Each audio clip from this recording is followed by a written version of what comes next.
कानी बहू।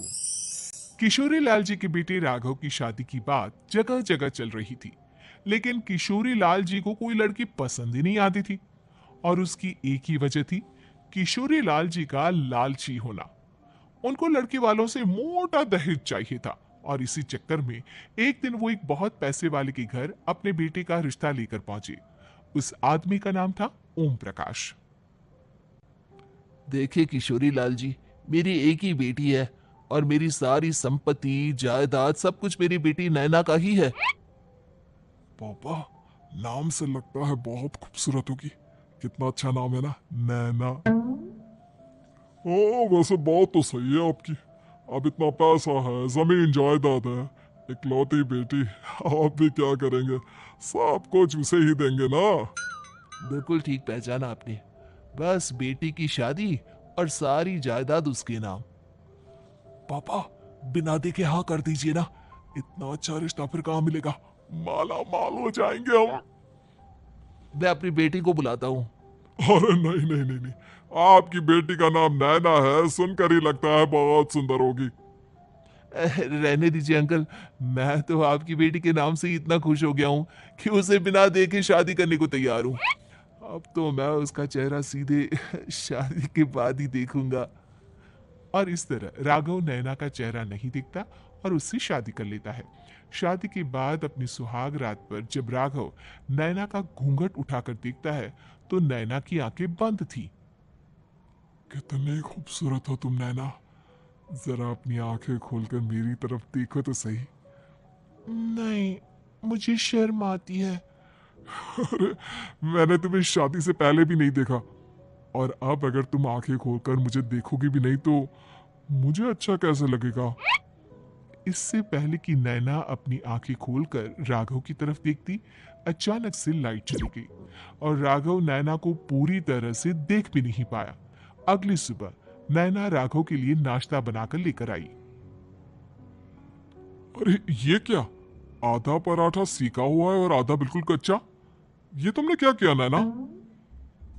बहू, तुमने क्या आधा पराठा तवे से नीचे लटका कर रखा था, जो आधा सिका है और आधा कच्चा? मुझे जितना दिखेगा उतना ही तो सीखूंगी ना पापा जी। जहां जहां मुझे नजर आ रहा था वहां मैंने सीख लिया, जहां जहां नहीं दिखा वहां कच्चा रह गया होगा। इसका क्या मतलब है? ये कैसा मजाक कर रही है तुम? अरे बहू, तुमने इतना लंबा घूंघट क्यों लगाया हुआ है?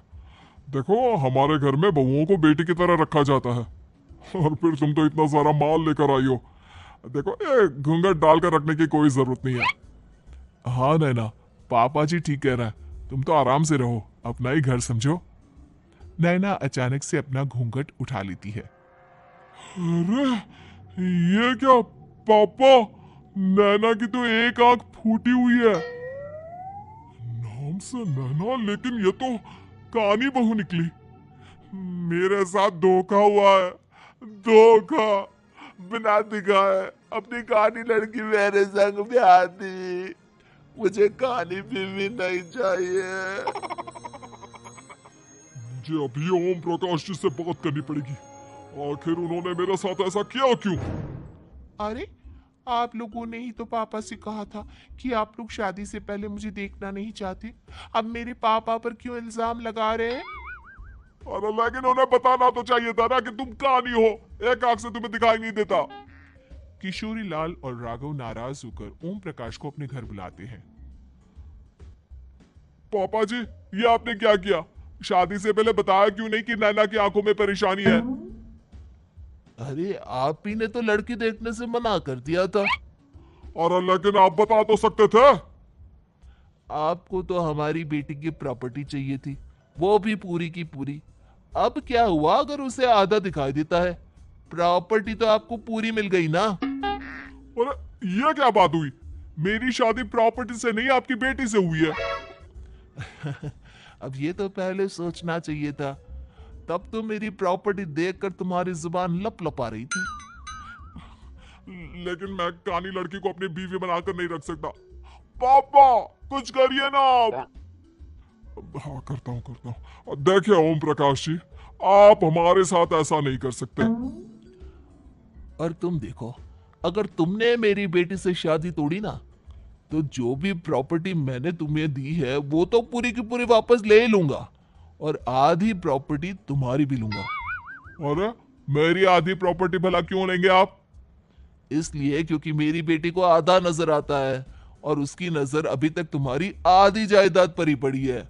अब तुम उसे घर से निकालोगे तो कुछ तो लेकर जाएगी ना। और अगर हम आपकी बेटी को अपने घर की बहू बनाकर रखे तो?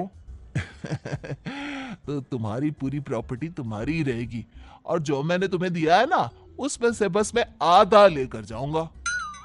अरे लेकिन अब आप अपनी दी हुई प्रॉपर्टी में से आधी वापस क्यों लेकर जाएंगे? अगर मैं आपकी बेटी को अपनी पत्नी बनाकर रखने को तैयार हूं तो? इसलिए ताकि भविष्य में अगर तुम मेरी बेटी को धोखा दो तो उसके पास कुछ तो रहे जो पति का हो। वैसे मेरे पास तो बहुत कुछ है, लेकिन अपने पति की कोई निशानी तो उसके पास होनी चाहिए ना। अब अगर तुमने मेरी बेटी को कहानी कहा तो तुम्हें प्रॉपर्टी भी कहानी ही मिलेगी, पूरी नहीं। जमाए राजा। किशोरी लाल और राघव समझ चुके थे कि वो बुरी तरह फंस चुके हैं और अब उनके पास वहां से निकलने का कोई चारा नहीं है। अब समझ में आया ना, लालच बुरी बला होती है। एक तो तुम्हें प्रॉपर्टी मिली, ऊपर से बीवी मिली, उसमें तुम्हें नखरे भी दिखाने हैं। आए बड़ी, चुपचाप बैठो दोनों। कुछ दिनों के बाद नैना राघव की कार लेकर बाजार घूमने निकलती है और जब कार लेकर वापस आती है, ये क्या? एक तरफ से मेरी गाड़ी पूरी खराब हो चुकी है। लगता है तुमने मेरी गाड़ी को किसी दूसरी गाड़ी के साथ एक्सीडेंट किया है। अरे अरे कितना बड़ा नुकसान कर दिया तुमने बहू। वो क्या है ना पापा जी, मुझे एक आंख से दिखाई नहीं दे रहा था, सामने से गाड़ी आ रही थी। मुझे तो सिर्फ आधा ही दिखाई दिया और वो गाड़ी मेरी कार से रगड़ती हुई निकल गई। अब मैं क्या करूं बताओ? आप इसे ठीक कराने के पैसे कौन देगा? तुम्हारे पापा? तुमने मुझसे इस तरह से बात की? अभी रुको। नैना राघव की शिकायत ओम प्रकाश को कर देती है। देखो राघव, अब जो मेरी आधी प्रॉपर्टी तुम्हारे पास थी ना, उसमें से आधी और मैं लेकर जाऊंगा, क्योंकि तुमने मेरी बेटी को डांटा। अरे नहीं नहीं पापा जी, गलती हो गई, माफ कर दो। गलती की तो कोई गुंजाइश ही नहीं। अगली बार मेरी बेटी को डांटा तो बची हुई आधी में से आधी और ले जाऊंगा। लालच के चक्कर में हम दोनों ने बहुत बड़ी गलती कर दी बेटा। एक तो तुम्हें कानी बहू मिली और ऊपर से जो माल मिला वो भी काना। इस तरह राघव की हर एक गलती पर ओम प्रकाश उसकी प्रॉपर्टी का आधा आधा हिस्सा लेकर अपना सारा माल वापस ले गया और राघव को कानी बीवी से काम चलाना पड़ा।